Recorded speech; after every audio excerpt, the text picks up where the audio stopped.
start a new weekly segment called Wolte Watch. Nick Woldemade. So he was...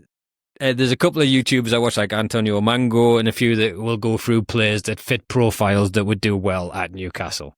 And one of the ones they came up with as a potential Isak replacement complement was Nick Woldemade. But all summer, it was predestined. The deal is already done. He's going to Bayern Munich. Yeah. Right, so he was off the table. Mm-hmm. So in the list of where we were going for people, apparently we switched to Woldemade after the Ekitike deal fell through. So that's the point we checked in on him. And it was like Bayern Munich are currently negotiating. And Bayern Munich bully the Bundesliga. They get all the best German players.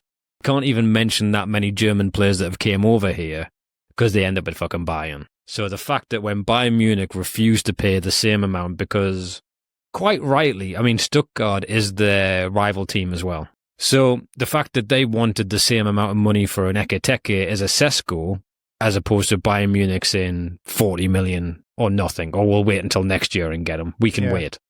So the fact that we got this deal through is really under the noses of Bayern. You can tell they're pissed off by just the amount they're coming up in conversation on a Newcastle podcast. It's a really interesting one. What have you seen so far of him? And I'll get into the weeds. The first thing is I wish every transfer was like his. I literally saw it and he'd signed within a few hours. I was like, why can't every signing be like that?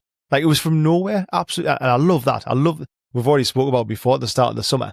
I want a transfer where like it comes from nowhere, like an Isak. And that's exactly what we got with that one. Like, I hadn't heard his name mentioned, but like you say, with Bayern, never once linked with us. And all of a sudden, it's just bang. Oh, yeah, he's coming. He's on his way. He's actually on the plane now. It's like unbelievable. But to be honest, I haven't seen much of him. Watched clips of him when I heard we were signing. Heard a lot of good things about him, but the main criticism of him is that he's had like a good season. Like, he hasn't had a lot of football. He didn't do very well at Werder Bremen, wasn't it, before he went to Stuttgart? At Werder Bremen, so they loaned him out a bunch. He got player of the season in like the second division, which you hope so. And then when his contract ran down, he got offered the largest contract in Werder Bremen history to stay. And he knocked it back to go to Stuttgart.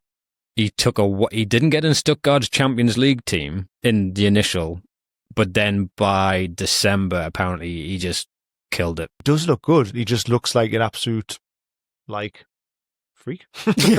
Almost. He looks in a good like a mutant alien in an Aliens movie when they're like, oh no, now there's this type of alien. Yeah, we haven't seen this type before. Yeah, sorry, I was going to say, I don't see him as being like a 30-goal-a-season striker. I think he will score goals, but I think he must be there massively, like you say, for the assists and stuff like that. Yeah. Like, he's all-round player.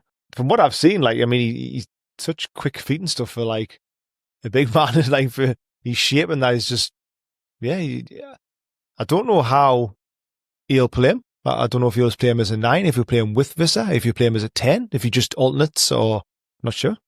I have a very ambitious prediction that he becomes like our Bobby Firmino. Like, the way he brings players in, I've seen analysis that says like Jacob Ramsey cutting into the box, even Harvey Barnes. Like, the quick passing and the shield and the movement and the team play for him could be absolutely fantastic for the rest of the team.